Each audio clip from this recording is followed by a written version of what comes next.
Hello folks, this is Sula once again. Welcome to another video for Teamfight Tactics. What we're going to be doing in this video is doing a retrospective on set 6 of Teamfight Tactics right before set 6.5 comes out. This is an article that I've written up for my website, and I will put a link to the written version of this if you're curious in the description. But for right now, I'm going to put some footage of a normal game of Teamfight Tactics in the background so people have something to look at while I'm going through kind of my look back, my retrospective at set 6. I'm also going to mention that I was trying to achieve some of the Lunar Festival objectives. You, I think, get star shards if you achieve these objectives, so I did some kind of wonky things in the game to try and achieve those objectives, and I'll try to point them out as the gameplay goes along. Well, of course, still also trying to win the game, because, you know, it's fun to win, and I feel like you owe it to the other players in the lobby to do your best to win the games. Alright. So this is, I mentioned, my retrospective on set 6. I'm just going to go ahead and start reading what I wrote here on the website. So the various sets released over the 3-year history of Teamfight Tactics, they've proven to be pretty hit or miss. After the initial release set, where the TFT developers didn't really know what they were doing, we saw set 2, which was Rise of the Elements, and set 3, which was called Galaxies, and the two of them headed off in divergent directions. Set 2 was based around elemental hexes and variable traits on Jana and Lux, whereas set 3 assigned a new galaxy at the start of each match with its own rule changes. I enjoyed set 2 quite a bit. I did not like set 3 very much. I thought set 3 had poor gameplay balance and that a lot of the galaxies weren't particularly fun to play. For whatever reason, the TFT community seems to have that opinion reversed. More people seem to like set 3 than set 2. I'm not sure why, but I can only speak for myself. Then we had set 4, which introduced the Chosen mechanic and resulted in an explosion of popularity for Teamfight Tactics, without which there's a good chance that game would have been dropped by now by Riot. And then set 5 took a massive step backwards by focusing on shadow items, which proved to be too complicated for most players and just ultimately not that interesting as a gameplay mechanic. The designers then essentially abandoned the second half of set 5 by providing minimal content updates so that they could focus on the upcoming set 6.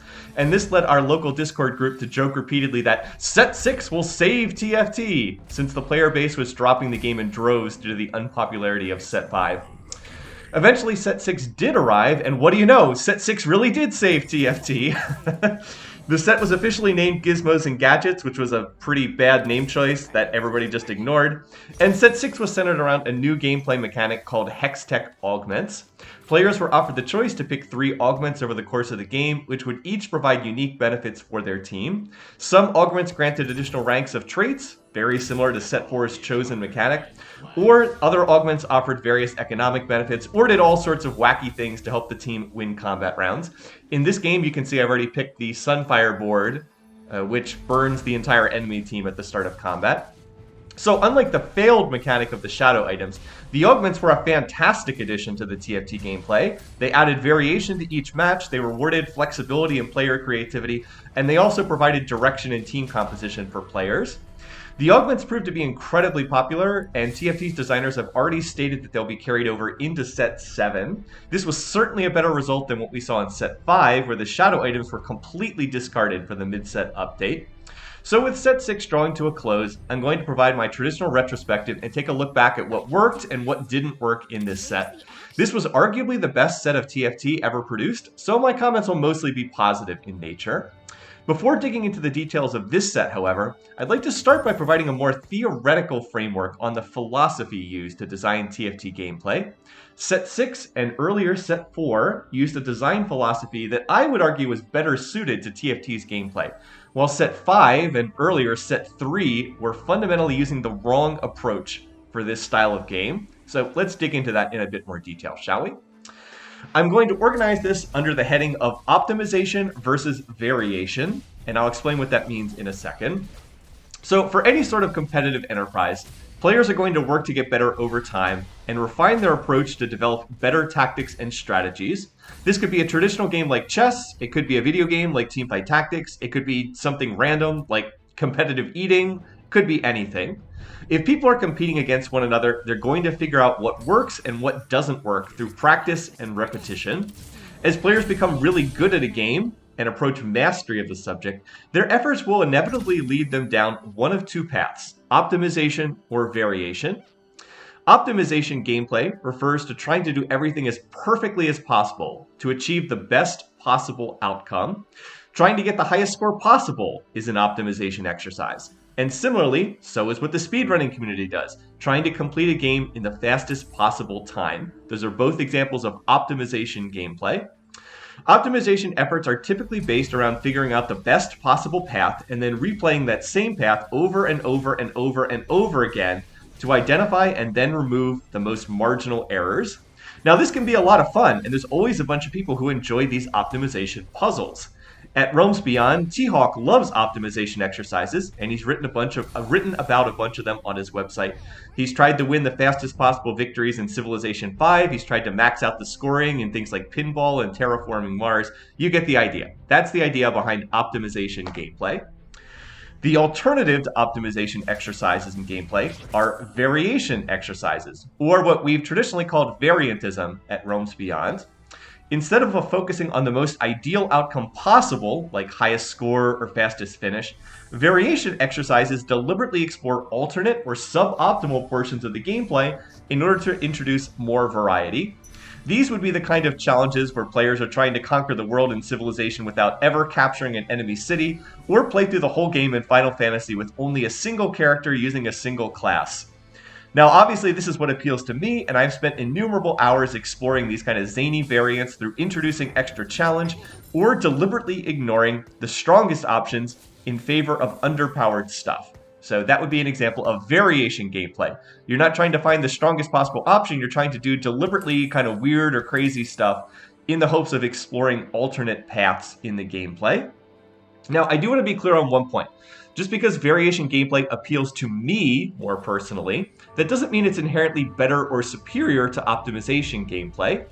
The speedrunning community does some incredible stuff, and even though I personally don't want to play through Super Mario 64 8,000 times in the hope of shaving 2 seconds off my runtime, more power to those who do enjoy that gameplay.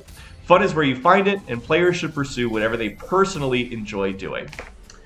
However, some games are more naturally suited to one type of gameplay as opposed to the other, and players will tend to find them more entertaining if they lean towards a gameplay style that suits their strength.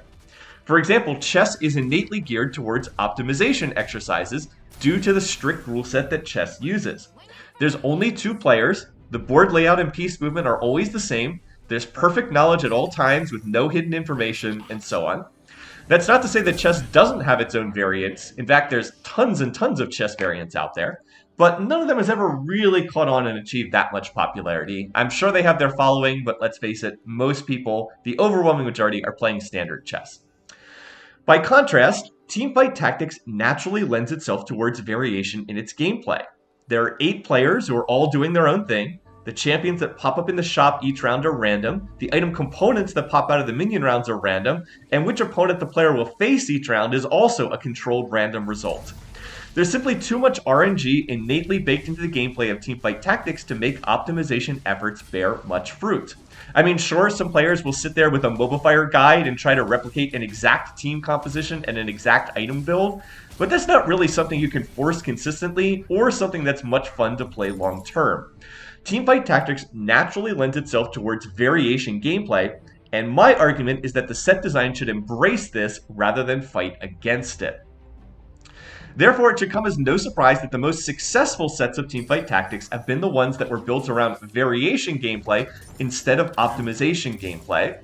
Set 4 and Set 6 both fall into this category, and consequently they've been the most popular sets to date.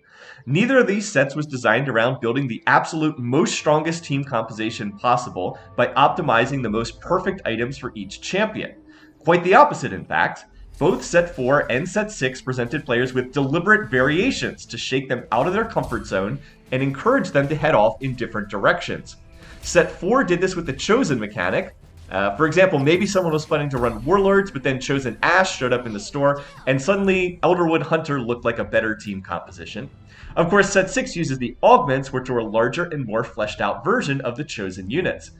As further examples, Yordles became infinitely more playable with So Small Augment, granting them dodge chance, while Innovators became much stronger with additional hearts or souls to get the mechanical dragon in play. The point is that rote memorization and repetition of idealized build paths were punished in these sets, while adaptation and flexibility were rewarded. By contrast, Set 5 did the exact opposite by pushing in the direction of optimization gameplay. This was largely due to the introduction of the Armory mechanic, which was designed to give players more direct control over which item components they received. Shadow items were supposed to be the random element in the set, but didn't present particularly interesting decisions or change up the gameplay in meaningful ways. A Shadow Frozen Heart wasn't ultimately that different from a normal Frozen Heart. By removing chosen units and replacing them with armories and shadow items, players were incentivized to build the same team comps in game after game after game. The challenge in the gameplay was an optimization exercise, seeing how perfectly the player could build the same team composition in each game rather than flexing between many different teams. Of course, players could still experiment with lots of different teams, but it's inarguable that Set 5 and Set 3 before it were much more conducive to running the same setup in 2020 games, like they say on TFT Reddit. I'm reminded of the Me Mech meme that people had in Set 3, where people would just play mech every single game. I'm also reminded of how Antisocial Monkey in our local TFT group played Reroll Forgotten Hecarim in like 300 games in Set 5 and made it all the way to Challenger rating at one point. That kind of optimization gameplay naturally appeals to some players, and for them, Set 5 was a real hit. But it's also clear this was a minority of players. And for the bulk of the player base, Set 5 was a big miss. This was a natural result of Set 5's design leaning towards optimization gameplay instead of embracing the randomness inherent in TFT. I think the designers were trying to cater towards the minuscule professional player base and wanted to strip as much randomness as possible out of TFT to make it better for competitive events. Amusingly, this was a total failure as the Set 5 World Championships was dominated by Reroll Kled as a one-cost unit, and the championship tournament was seen as a real dud, heavily influenced by randomness anyway. My point is that you can't really take the randomness out of TFT, and trying to force it out just doesn't really leave people satisfied. We always have to remember that TFT is a free-to-play game where the core goal is to keep people playing as long as possible so they'll keep spending money on cosmetic doodads. Variation gameplay is fantastic for this because it keeps presenting players with new gameplay content that they want to try out. What if I find a Callista chosen in the game and I can play 9 cultists for the huge Galio? What if I get Prismatic Chemtech Augment and now I can run Jinx and Tom Kench as Chemtech units? These things are fun to try and incredibly satisfying when they work out in practice. They keep players coming back for more games since there's always something new and different to try. TFT works best when it accepts the randomness inherent in the system, doesn't try to make everything fair for TFT esports, which it's not going to happen, it's never going to be a thing, sorry. And it also keeps the average player in mind rather than the streamers who play 10 hours of TFT per day. Set 6 bounced back in the direction of variation gameplay, and its success proved that this is the way forward for the game as a whole. I hope the designers have taken the correct lesson from this and remember this in the future. TFT is not ever going to be a competitive esport. Stop trying to take the randomness out, accept that it's part of the game, and work around it and have fun that way. Now, one quick word about what's actually going on in this game before I get back to the retrospective. You might have noticed I slammed the Deathblade and the Death Cap. Normally, I would not make these items, but it was one of the Lunar festival goals, so that's why I'm playing in that direction. And you're going to see me do some more silly stuff down the road to try and continue to fulfill those objectives, but we'll get back to that in a minute. All right, as far as the retrospective goes, let's now turn and take a look at the key things that made up this set. Augments, traits, and units. I've been mentioning the augments a bunch, so let's discuss the augments in a little bit more detail. Players were offered the choice of augments at 3 different points in each match. The first augment on the final minion round before hitting other players, stage 1-4, just before the stage 3 carousel in the mid-game, stage 3-3, and then just after the stage 4 carousel right on the cusp of the end game, for stage 4-6. There were many players who wanted the timing of the augments to be shifted around. I saw a number of calls for the first augment to be pushed back later in the game, but I disagreed with this. I thought that the augments were pretty much perfect in terms of where they were placed. The first augment provided direction for the early game before any combat against other players, and then 2 more augments offering additional opportunity to tailor the team composition were offered in the mid-game and late game. I'm not sure if a lot of people are aware of this, but the designers even had the courtesy to place the augments on stages that avoided the most common level timings. Think about this for a second. The most common level timings are level 6 on stage 3-2, level 7 on 3-5 or 4-1. Note that I just went to 7 here in this game on 3-5. And then level 8 on either 4-2 if you're very early, or 4-5 right after the stage 4 carousels. They deliberately placed all the augments on stages where people do not typically level, and that's not an accident. This was to avoid overloading the player with too many things to juggle at once. So I don't see any obvious place where the augments would have fit better than where the designers placed them. I think they thought about this and did a good job as far as where they put them. So to repeat what I stated above, the augments were essentially a larger and more fleshed out version of the chosen units.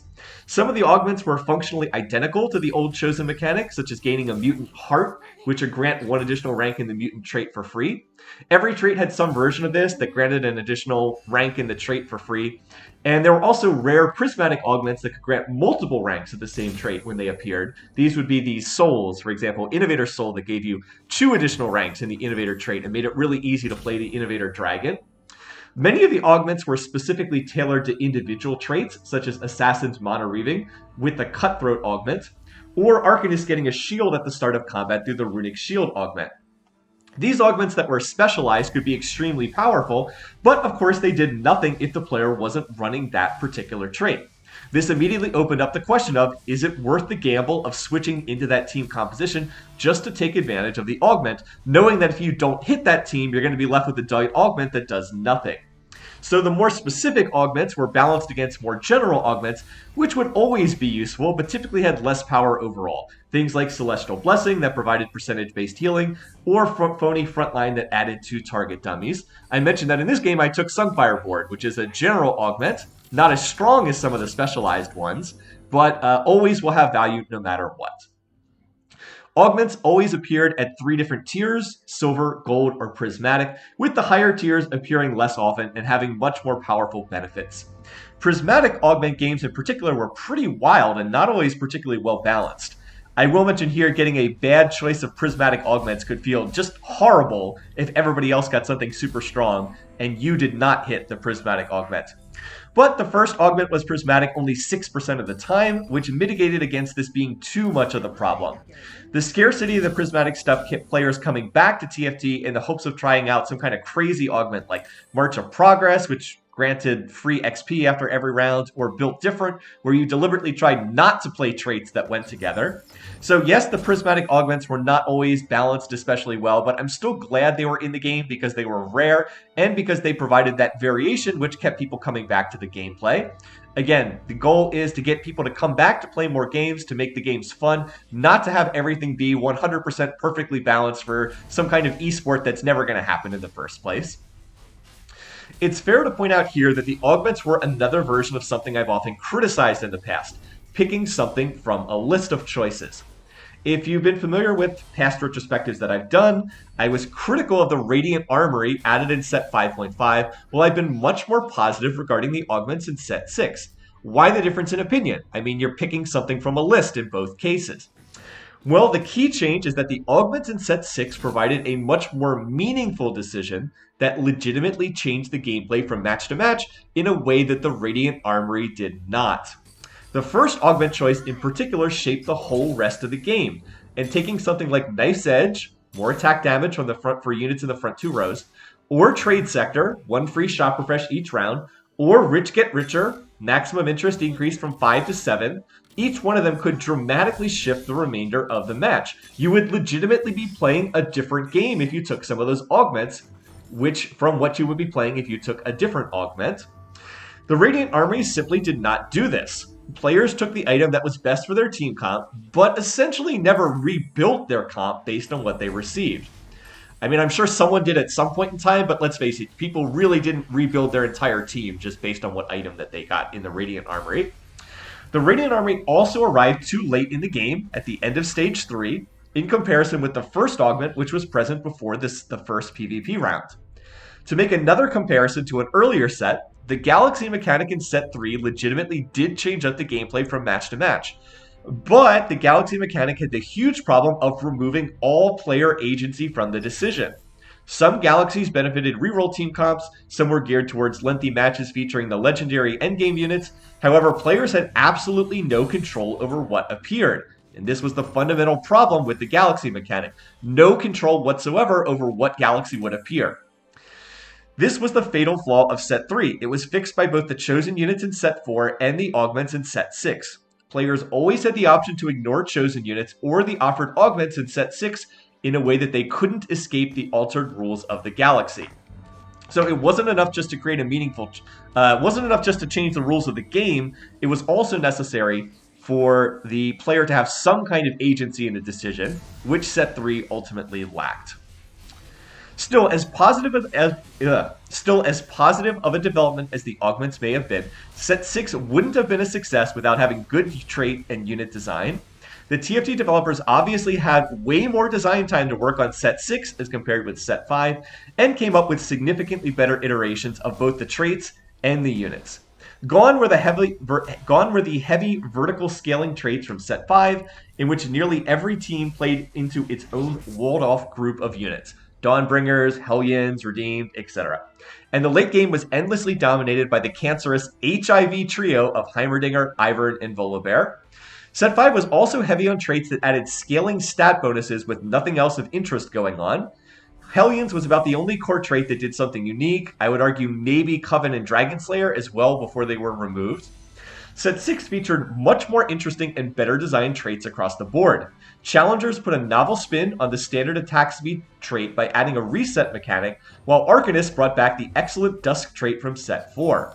Chemtrek and Syndicate traits introduced novel healing mechanics that worked in different ways and didn't particularly resemble any traits from previous sets. Scrap trait took the boring everyone gets a shield mechanic from other sets and combined it with a number of items held by champions in a really creative way. Scrap's just a really creatively designed trait, the way that it works. Colossus units were massive tanks that could provide incredible frontline at the cost of eating up 2 unit slots on the team. While there were a number of old standbys from earlier sets like assassins and snipers and bodyguards, the collection as a whole had a lot of exciting new ideas. By the way, since I mentioned Colossus trait, I do want to mention one thing. One of the Lunar Festival goals that you're trying to achieve is play 2 2-star Colossus units in a game at the same time. So you're going to see me play 2-star Scion and 2-star Cho at the same time just for one round so that I can get that benefit. And that is why I've made the 2-star Cho'Gath. So I can play him for one round to get the Lunar Festival reward from doing so. All right, back to the retrospective. I've been talking about traits. Oh, by the way, I'm going to take Binary Airdrop here because Binary Airdrop is going to be super good for me because I have a lot of champs that have 2 items on them. All right, retrospective. 3 traits in particular stood out as truly exceptional from a design standpoint in set 6. First of all, the Mutant Trait provided its units with one of 7 different benefits that changed from game to game. And while it could be difficult to balance this at times, it was another way in which set 6 benefited from incredible replay value. The TFT design team even made this easier for players to understand by making each of the 7 mutant abilities some kind of trait from earlier sets, like Blade Master or Predators or Cybernetics. Different mutant traits were strong with, different mutant units were strong with different mutant traits, which was fascinating to experiment with.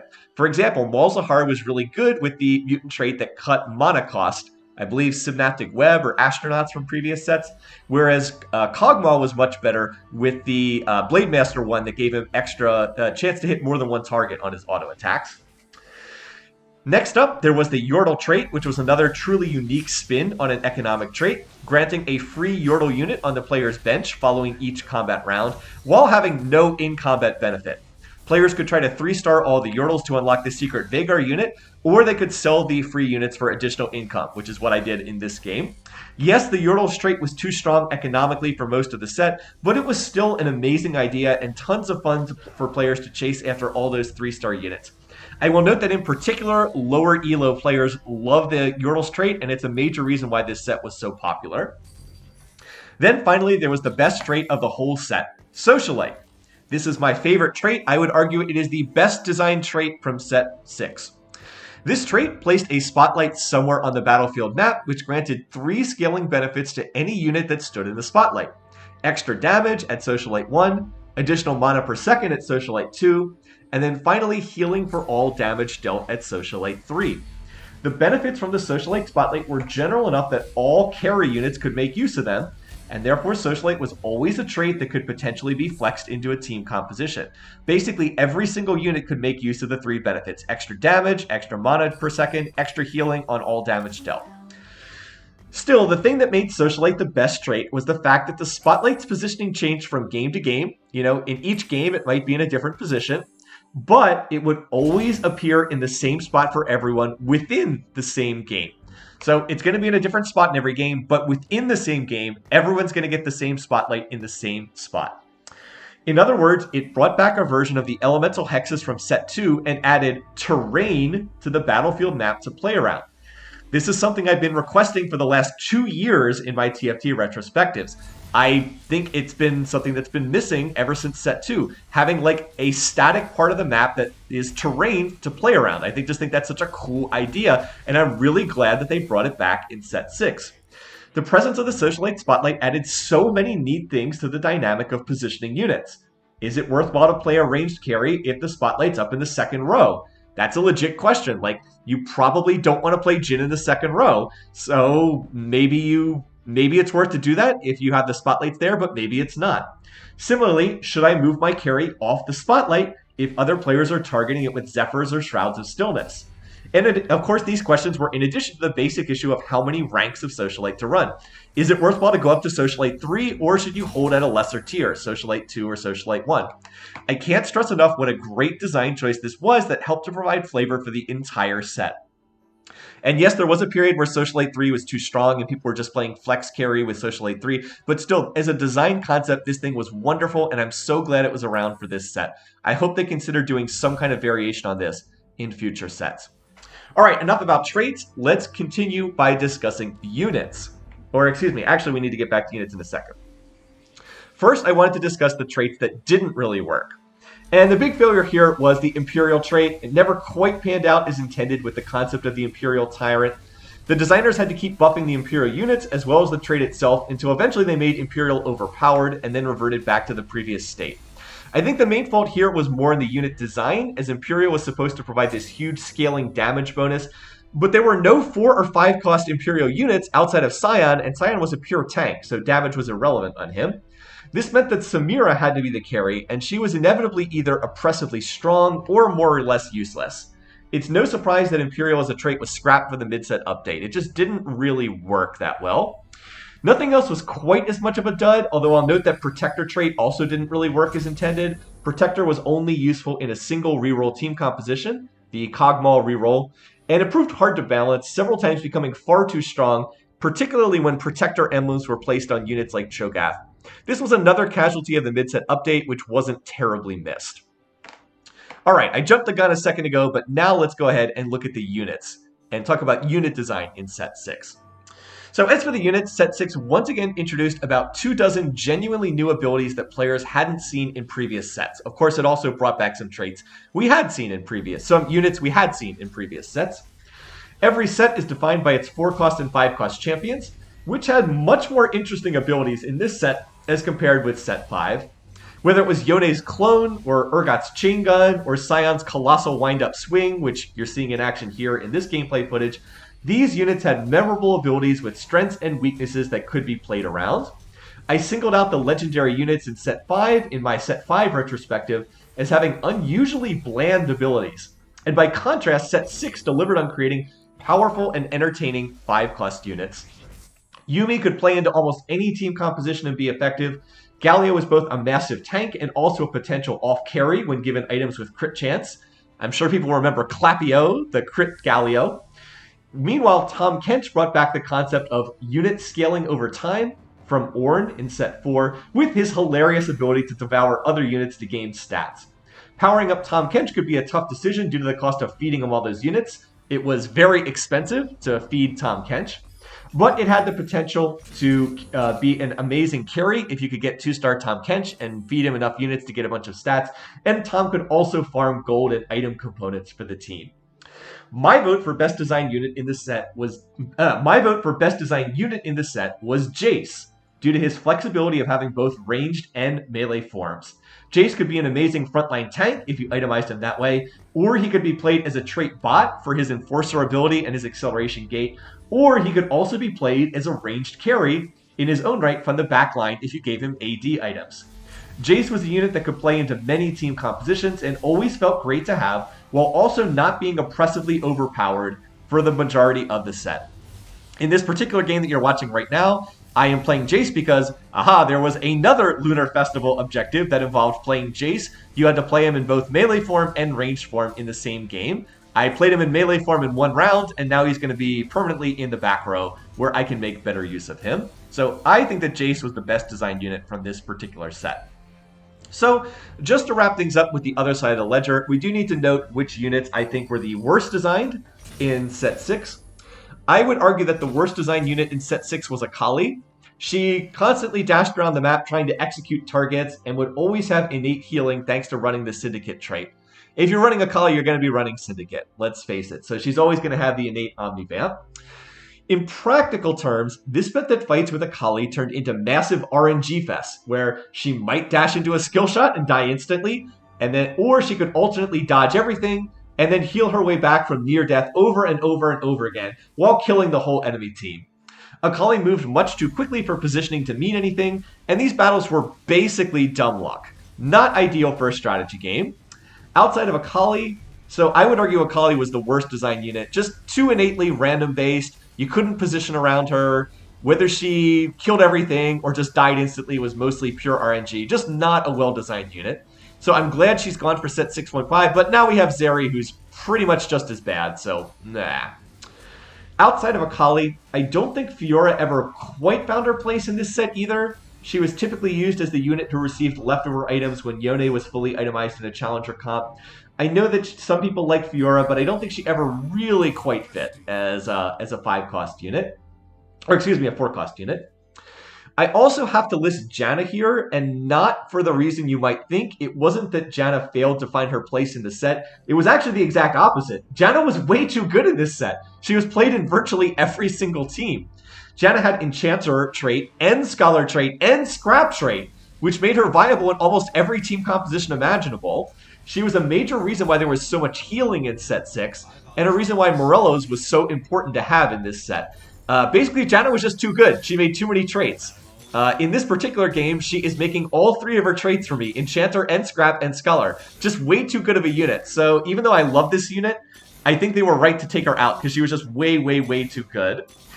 Here you're seeing me doing my roll down. I'm trying to hit my 2 stars. I was going to play Galio in this game if I hit 2-star Galio, and I think I would take out Blitz and Yuumi if I hit 2-star Galio, but I end up not hitting 2-star Galio, so I'm going to end up leaving the Yuumi in for Scholar. I also made a mistake on the last carousel. There was a Rage Blade on the last carousel. I should have taken it for Jace, because with Rage Blade plus the Hurricane that I picked up here, that would give him a 3rd item via binary airdrop augment. So I should have taken a Jace item instead of that Locket. Locket's not bad, but I should have taken a Jace carry item instead because I already have enough frontline with the Scion. Alright, and as we're hitting the last stages of this game, one last note on champions in set 6.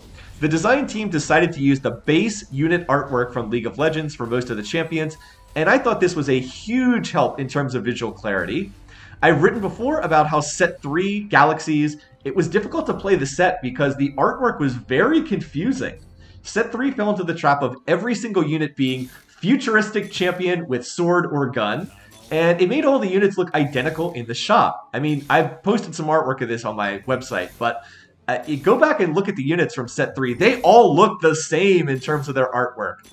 So this was just not a good fit, and it made it way too difficult to distinguish the units. In addition to this, set 5 tried to color code the units by basically color coding the units by their traits, but this had the side effect of creating some hideously ugly portraits that came out looking nothing like their League of Legends counterparts. Again, the big example here is Udyr.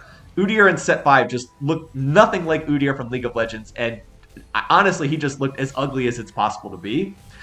Here in set 6, though, the designers stuck with the base portrait art for many of the units, and they made it much easier to identify the units and distinguish them from one another. This might sound like a small point, but it really does matter. Visual clarity in the unit design helps enormously when learning the set, and also enrolling between units quickly in the store. I would argue that this was a really big factor in set 5, or excuse me, in set 6 being popular. So I really appreciate this attention to detail, even though the mid-set update seems to be doing the exact opposite and removing a lot of base unit artwork and replacing it with like the new Debonair skin set in an attempt to sell skins. So not the best there. Well, anyway, so that's pretty much where my retrospective ends. On my website, I talk more about my experience in ranked play, where I actually did really well and made Diamond for the first time. But this video is about to run out, and I don't necessarily need to get into that because that's more personal for me and less about the set overall. I was hoping that I would win this round and then the game would just be over because I want a 7-match winning streak and I could just like close this out with a great win. But it looks like my team kind of got caught on this Scion with the Bramble Vest. And I was like, oh, really? I don't get to end this on the 8-match winning streak with 76 HP. We're going to have to go to another round. So let's go ahead and cast this round here. What do I have to do in order to beat this other player? Well, I mentioned that the biggest thing I need to do is I've got this 2-star Jace who's carry Jace. I want to get another item on Jace so that he will be able to take advantage of binary airdrop augment so he gets a 3rd item for free. And then he'll be able to have 3 items as opposed to just the 1. So I see a blue buff there. Blue is a good item on carry Jace. It means he ults much more often with the acceleration gate. By the way, I sold my Galios because I was trying to find Yuumi 2. And then, of course, I immediately find another Galio in the store as soon as I sell the Galios. So I also do think that having Galio in here would be really good. As I said, I would take out Blitz and I would take out Yuumi.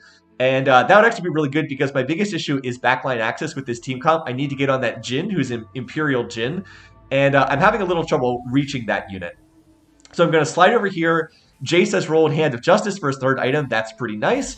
And now I also am going to try to, what is it? Yeah, so now Jace is like my carry. I know Jhin is still really strong here. I've got that augment that I haven't even talked about, which is Sniper's Nest. So he gets like 40% damage because I haven't moved him in a while. But like the whole thing is I have to get on that Jhin in the back lines. So I need to cut through this Scion. Jace looks like he's doing a pretty good job of doing this. All right, we got rid of that unit. Jace does die. I was like, oh, this is pretty close. Can we finish off this unit? I still got MF. And MF is the only one still alive as we managed to punch through and finish off that unit, which I'm very glad for because my board was just about capped at this point, and I did not want to allow more time for that other player to scale upwards on their comp, whereas I had pretty much gotten as strong as I was going to be. So anyway, it's a win. I was able to get a first even while doing some of my wacky Lunar Festival objectives. Now you're going to see some of them popped up in the notifications here. So Lucky Noodle, Dalcy's Riddle, Lunar Beast Chunks Riddle, and Firecracker Duckbill's Riddle. So hey, we did 2 things at once. Thanks for watching. Hope you enjoyed this. Till next time, have a good one. Take care.